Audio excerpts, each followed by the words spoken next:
opposition to the president. Chuck, I think that's something to watch for. Chuck, we are now going to watch for Speaker Paul Ryan, who addresses Morning. the microphones. I wanted to share with you a little of what I just told my colleagues a few minutes ago. You realize something when you take this job. It's a big job with a lot riding on you, and you feel it. But you also know that this is a job that does not last forever. You realize that you hold the office for just a small part of our history, so you better make the most of it. It's fleeting, and that inspires you to do big things. And on that score, I think we have achieved a heck of a lot. You all know that I did not seek this job. I took it reluctantly, but I have given this job everything that I have. And I have no regrets whatsoever for having accepted this responsibility. This has been one of the two greatest honors of my life. The job provides incredible opportunities. But the truth is, it's easy for it to take over everything in your life. And you can't just let that happen. Because there are other things in life that can be fleeting as well. Namely, your time as a husband and a dad, which is the other great honor of my life. That's why today I am announcing that this year will be my last one as a member of the House. To be clear, I am not resigning. I intend to full my served term as I was elected to do. But I will be retiring in January, leaving this majority in good hands with what I believe is a very bright future. It's almost hard to believe, but I have been a member of Congress for almost 2 decades. This is my 20th year in Congress. My kids weren't even born when I was first elected. Our oldest was 13 years old when I became Speaker. Now, all 3 of our kids are teenagers. And one thing I've learned about teenagers is their idea of an ideal weekend is not necessarily to spend all of their time with their parents. What I realize is, if I am here for one more term, my kids will only have ever known me as a weekend dad. I just can't let that happen. So I will be setting new priorities in my life, but I will also be leaving incredibly proud of what we have accomplished. Some of you know my story. My dad died when I was 16, the age my daughter is. And I just don't want to be one of those people looking back on my life thinking I spent more time with my kids when I know if I spend another term, they will only know me as a weekend father. So I'm really proud of what we've been able to do.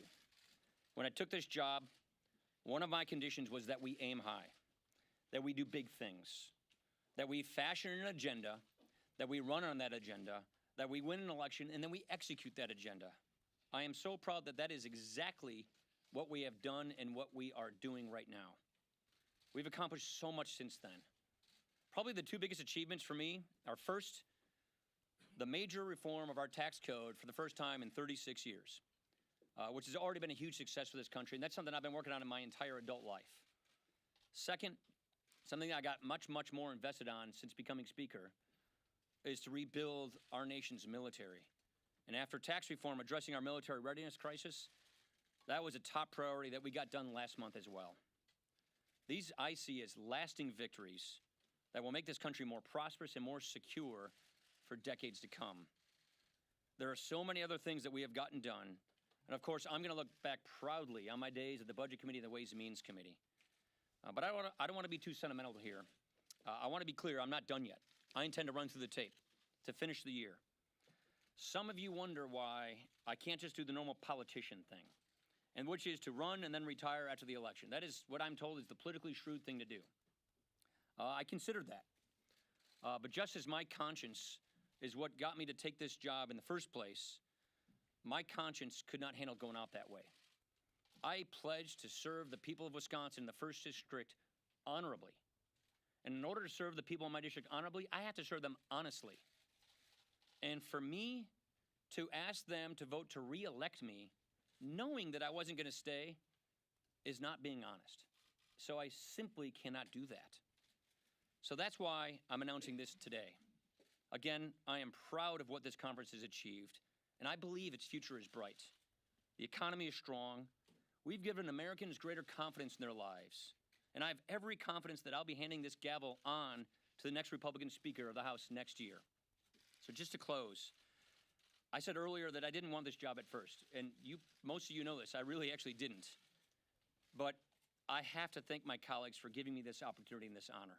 I am really grateful for it. I also want to thank the people of Southern Wisconsin for placing their trust in me as their representative for the past 20 years. I've tried to bring as much Wisconsin to Washington as I can in that time. It's been a wild ride, but it's been a journey well worth taking to be able to do my part to strengthen the American idea. That pursuit is never ending. Much work remains, but I like to think I have done my part, my little part in history to set us on a better course. Thank you. Sherman. Will you remain as Speaker? Yes. You have no plans to call their early Correct. election? Correct. Do you think it's tenable for you guys to have a 6-month leadership? I do. Look, I know most speakers don't go out on their own terms. Tip O'Neill was probably the last one to do that. But Harry Reid, as Senate leader just last session, did this. He announced he wasn't going to run for again, and he stayed on as Senate leader. So, yes, that's what I'm going to do. Mr. Speaker, you got your long-sought tax cuts and tax reform legislation approved, which you say you'll consider to be your greatest achievement. However, you're not sticking around for its biggest consequence, which is trillion-dollar deficits as far as the Congressional Budget Office's eye can see. Yeah. What's your response to that? So entitlement reform is the one thing the one other great thing that I've spent most of my career working on. I'm extremely proud of the fact that the House passed the biggest entitlement reform bill ever considered in the House of Representatives. Do I regret the fact that the Senate did not pass this? Yes. But I feel from all the budgets that I've passed, normalizing entitlement reform, pushing the cause of entitlement reform, and the House passing entitlement reform, I'm very proud of that fact. But yeah, of course, more work needs to be done. And it really is entitlements. That's where the work needs to be done. And I'm going to keep fighting for that. Let's go over here. Yeah. Chance that you might not be Speaker come November if Democrats possibly take the House factor at all into this decision? None whatsoever, actually. Look, you all know me. I didn't take this job to get the gavel in the first place. I'm not a guy who thinks about it like that. This really was two things. I have accomplished much of what I came here to do, and my kids aren't getting any younger. And if I stay, they're only going to know me as a weekend dad, and that's just something I consciously can't do. And that's really it right there. Do you worry about the impact of your announcement on the 2018 midterms and perhaps sending a signal that the House is lost for Republicans? Yeah, I gave it some consideration, but I really do not believe whether I stay or go in 2019 is going to affect a person's individual race for Congress. I really don't think a person's race for Congress is going to hinge on whether Paul Ryan's Speaker or not. So I really don't think it affects it. Look, if we do our jobs, which we are, we're going to be fine as a majority. I'm grateful for the president to give us this chance to actually get this stuff done. I'm grateful that we have unified government that the president, with his victory, gave us so that we get all these big things done. We're going to have a great record to run on. We have a great economy, great accomplishments, more to do. And I really don't think that the American people are going to want to have the gridlock that the Democrats are promising. So I'm confident we can run through the tape and we can get this done. On the president, he has been openly talking about firing Bob Mueller, potentially firing the Deputy Attorney General. What are your thoughts on that? My thoughts haven't changed. I think they should be allowed to do their jobs. We have a rule of law in this country, and it's a principle we all uphold. I have no reason to believe that that's going to happen. I have assurances that's not, because I've been talking to people in the White House about it. Rachel? As you know, the jockeying has sort of begun to replace you once you retire. Who do you think would be good to lead the conference? Would McCarthy be able to do it, Scalise? I have great confidence in this leadership team. That's one thing that I'm really proud of. Obviously, I came with a big gulf in leadership when I came here. I think we have a fantastic leadership team. I have more thoughts on this. I think this is probably not the right time to get into that, but I'll share those thoughts later. That election's in November, so it's not something we have to sweat right now. To what extent was your decision influenced by the way President Trump has changed the character of Washington and the character of the Republican Party? Not at all. Like I said, I'm grateful to the president for giving us this opportunity to do big things to get this country on the right track. So the fact that he gave us this ability to get all this stuff done makes me proud of the accomplishments that I've been a contributor to. Makes me satisfied that I've made a big difference, and he's given us that chance. So I'm grateful to him for that, and that's really how I see it. Thank you very much, everybody. And that, of course, Speaker Paul Ryan on the news this morning out of Washington that he will not run for re-election and he will step down in January. He intends to remain as Speaker until he leaves the Congress. He's been in Congress almost 20 years, said that he wants to return to his family. His kids are growing up fast, and he said he wanted to be more than a weekend dad. He also said that he had accomplished many of the things he set out to do, in particular tax reform, obviously a highlight legislatively for him. Casey Hunt in the room listening to this, and he was clear to say, number one, this wasn't a decision because he wasn't going to be Speaker for much longer because of the political calculation. He was clear on that, and he said he was grateful to the president when asked for the opportunity to do these legislative things. What'd you make of it?